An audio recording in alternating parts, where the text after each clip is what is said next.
Saturn is already one of astrology's usual suspects when it comes to struggle.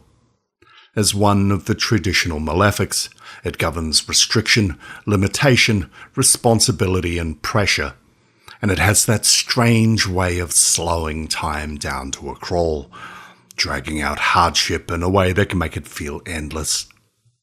When Saturn settles into the psyche through a challenging placement or pattern, it can quietly generate deep depression and emotional isolation. Think of Saturn like a stern doorman, often standing between us and the things we want most. At first, it might just seem like bad luck or bad timing, but when Saturn shows up again and again, we start expecting it, assuming it'll be there, turning us away every time, and that's where the deeper roots of depression start to settle in. External restrictions slowly start to shape internal beliefs. What began as situational becomes personal. The idea that certain things aren't for us, that joy or connection is unsafe or undeserved, that emotional freedom is something other people have. These aren't facts, but they can become truths when we carry. Often, this is shaped by an internalized parent voice, an early authority figure, or the frightened inner child who couldn't make sense of things but had to survive anyway.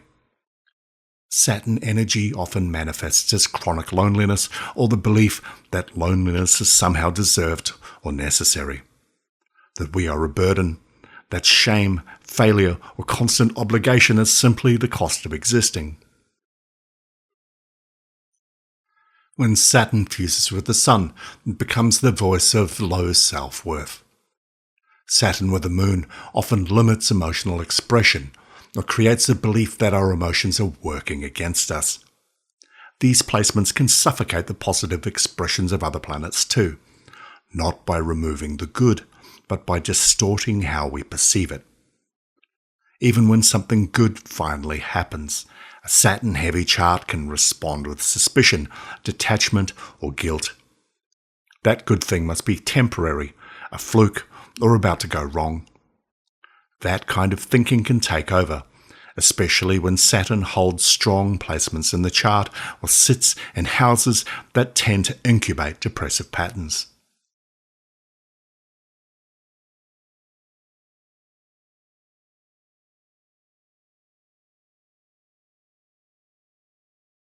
When it comes to the psychological experience of Saturn-linked depression, one of the key coping responses is emotional numbing.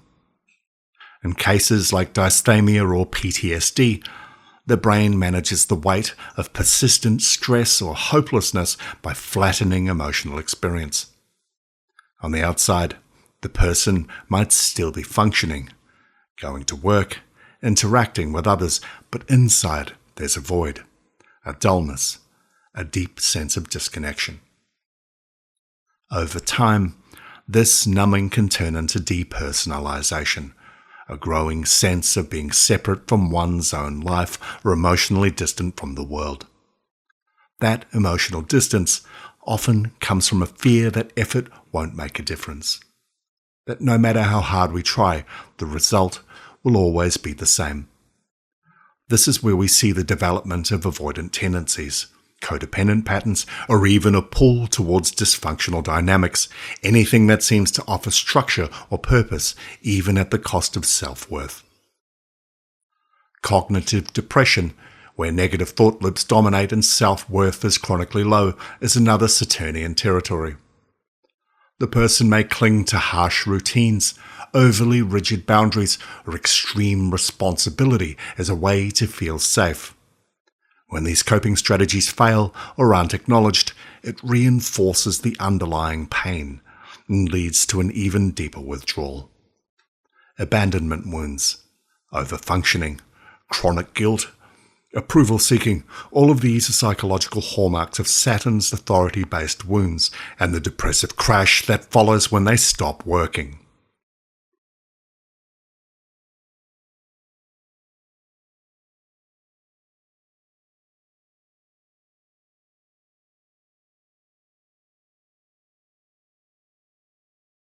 Saturn's impact gets more intense when it forms hard aspects in the natal chart, particularly to the personal planets. Squares and oppositions from Saturn to the Moon might show up as emotional control, suppression, or fear of vulnerability. To the Sun, they can generate low self-esteem or the pressure to earn validation through performance. When Saturn challenges Mercury, we often see internalized negativity, critical self-talk, or difficulty articulating feelings. Venus-Saturn aspects can create feelings of being unlovable or undeserving of love, especially when love is tied to obligation. And Mars and hard aspects to Saturn may indicate a fear of taking action or a deep frustration with the self, an emotional gridlock that fuels depression. The houses Saturn occupies can also become core arenas for depressive experience. In the fourth house, Saturn tends to indicate emotional heaviness in the home, a sense of being stuck in duty or a cold, distant family environment. In the seventh house, Saturn can express as fear of abandonment, isolation in relationships, or the inability to be emotionally open. When Saturn sits in the 10th house, depression often grows out of burnout, perfectionism, or shame around failure and success alike. And in the 12th house, Saturn buries wounds so deep that they're hard to reach. Suppressed grief, inherited pain, or karmic guilt that plays out invisibly until the person starts doing the deeper work. If Saturn is angular, retrograde, or the chart ruler, all of this can be magnified. Retrograde Saturn in particular often results in judgment that is turned inward, a heavy self-monitoring and sense of failure that no one else can see but the person themselves, and that they feel it constantly. These are the clients who seem totally together on the outside, but privately carry a lifelong sense of internal exile. And Saturn often speaks through language. When someone says, "I should have done more," it's not that bad. There's no point. I always mess it up. Or I just have to keep going or everything will fall apart. You're listening to Saturn in real time. Minimization, overfunctioning, guilt around rest or softness, these are the scars of a Saturn wound that has not been addressed.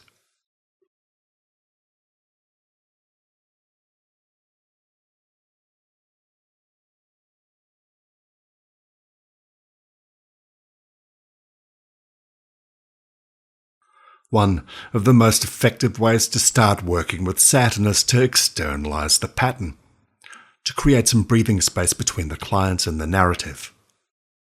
This is where depersonalization becomes helpful. Instead of saying, "I make myself feel isolated," we shift to, "My Saturn creates isolation here." Instead of saying you're struggling with trauma, we say, "This is trauma linked to your Saturn placement." That subtle shift can make a big difference. It frames the challenge as something archetypical and patterned, not as personal failure. It gives the client a little distance and a little power. Another powerful tool is to normalize the Saturn response. When the client understands that shutdown, guilt, or control are Saturn's typical defense strategies, those patterns stop being signs of failure. We're not talking about flaws anymore. We're talking about coping tools. Containment, management, these are terms that Saturn understands. Listening for Saturn's timeline across the person's life also matters.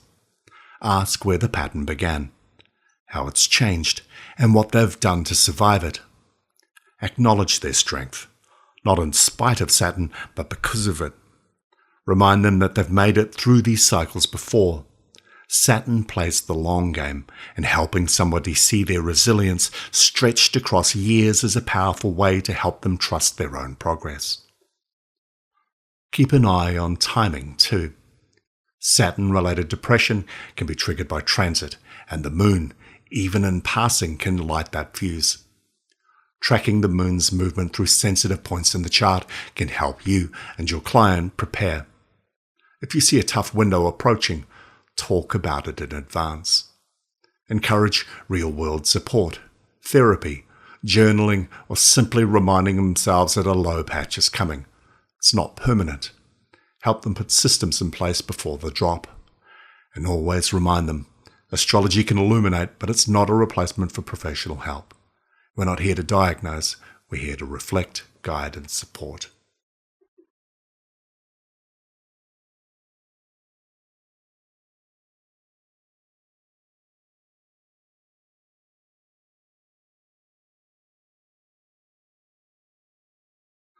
Saturn's relationship to depression is deep, heavy, and often lifelong, but it's not without structure or meaning.